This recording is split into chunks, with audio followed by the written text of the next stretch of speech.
நம்மளோட follower share பண்ணக்கூடிய உண்மை சம்பவங்களை ஒரு சீரீஸாகவே போட்டுக்கிட்டு இருக்கோம். அதில் இன்னைக்கு பார்ட் 6 பற்றி பார்க்கலாம்.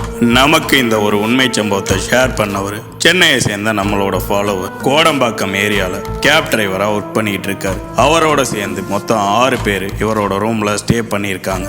எப்போவுமே வேலை இல்லாத நேரத்தில் ஃப்ரெண்ட்ஸுங்களோட சேர்ந்து விளையாடுறது வழக்கம். அப்படி அன்னைக்கு விளையாடும் போது அவங்களோட ஃப்ரெண்ட்ஸ் ஒரு டேர் கொடுக்குறாங்க. அந்த டேரை பண்ணுறதுக்கு யாருமே முன்னாடி வரல. நம்மளோட ஃபாலோவரும் இன்னொரு நண்பரும் சேர்ந்து அந்த டேரை பண்றதுக்கு ஒத்துக்கிறாங்க. அந்த டேர் என்னன்னா, நடுராத்திரி 12 மணிக்கு மேல சுடுகாட்டுக்கு போய் நான்வெஜ் சாப்பிட்டு ஒரு 2.5 மணி நேரம் அங்கேயே இருந்துட்டு வரணும். இதுதான் அவங்க கொடுத்த டேர். இந்த டேரை பண்றதுக்கு நம்மளோட ஃபாலோவரும் ஒத்துக்கிறாரு.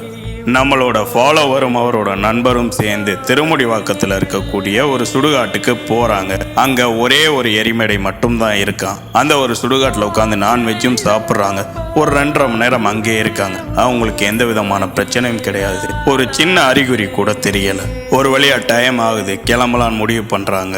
அப்ப நம்மளோட ஃபாலோவர் கண்ணுக்கு ஒரே ஒரு 1 ரூபாய் காயின் தெரியுது. அவர் பண்ண பெரிய தப்பே அவர் ஃப்ரெண்டு கிட்ட அந்த விஷயத்த சொல்லாம அந்த காயினை எடுத்து அவரோட கார்ல வச்சதுதான். ஒரு 2-3 நாள் கடக்குது. எந்த விதமான பிரச்சனையும் கிடையாது. அங்க போயிட்டு வந்ததையும் மறந்துட்டாங்க. சரியா 4வது நாள் அவருக்கு ஒரு சவாரி வருது. விடிய காலைல 5 மணிக்கு கஸ்டமரை பிக்கப் பண்ண போகணும். அந்த மாதிரி விடிய காலைல சவாரி வரப்ப அவர் ரூமுக்கு போய் தூங்குறது வழக்கம் கிடையாதான். அவரோட பார்க்கிங் பக்கத்துல இருக்கக்கூடிய ஒரு புளிய மரத்துக்கு கீழே காரை போட்டு தூங்கிடுவாராம். அன்னைக்கும் அப்படித்தான். நான்வெஜ்லாம் சாப்பிட்டு முடிச்சுட்டு அவருக்கு ஏத்த மாதிரி இந்த குப்பை தொட்டியில அவர் சாப்பிட்டு முடிச்ச வேஸ்ட்டை போட்டு கார்ல படுத்து தூங்க ஆரம்பிச்சிட்டாரு. அவர் தூங்க ஆரம்பிச்சு கொஞ்ச நேரம் வரைக்கும் எதுவுமே தெரியல. அவரோட காருக்குள்ள யாரோ மூச்சு விட கஷ்டப்படுற மாதிரியான சத்தங்கள் கேட்க ஆரம்பிக்குது. நேரம் கடக்க அந்த சத்தம் ரொம்ப இன்க்ரீஸ் ஆகுது.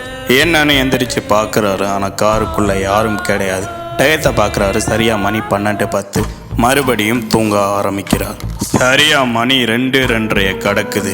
நல்லா தூங்கிட்டு இருக்காரு. அவரோட காருக்கு முன்னாடி யாரோ நிக்கிற மாதிரியான உணர்வு ஏற்படுது. எந்திரிச்சு பார்க்குறாரு. பார்த்த இடத்துல உறைஞ்சி போறாரு. அவரோட காருக்கு முன்னாடி இருக்கக்கூடிய அந்த குப்பை தொட்டிக்கு மேலே ஒரு கருப்பு உருவம் உட்காந்து அவர் சாப்பிட்டு போட்ட வேஸ்ட் கவரை பிரித்து அதில் இருந்து எதையோ எடுத்து சாப்பிட்டுக்கிட்டு இருக்கான். இந்த ஒரு விஷயத்தை நோட் பண்ணுறாரு. அவர் நோட் பண்ண விஷயத்த அந்த கருப்பு உருவம் நோட் பண்ண ஆரம்பிக்குது. கொஞ்சம் கொஞ்சமாக காருக்கு பக்கத்தில் வர ஆரம்பிக்குது. வேகமாக காரை எடுத்துட்டு கிளம்புறாரு. நேராக வடபழனி போய் தான் நிற்கிறாரு.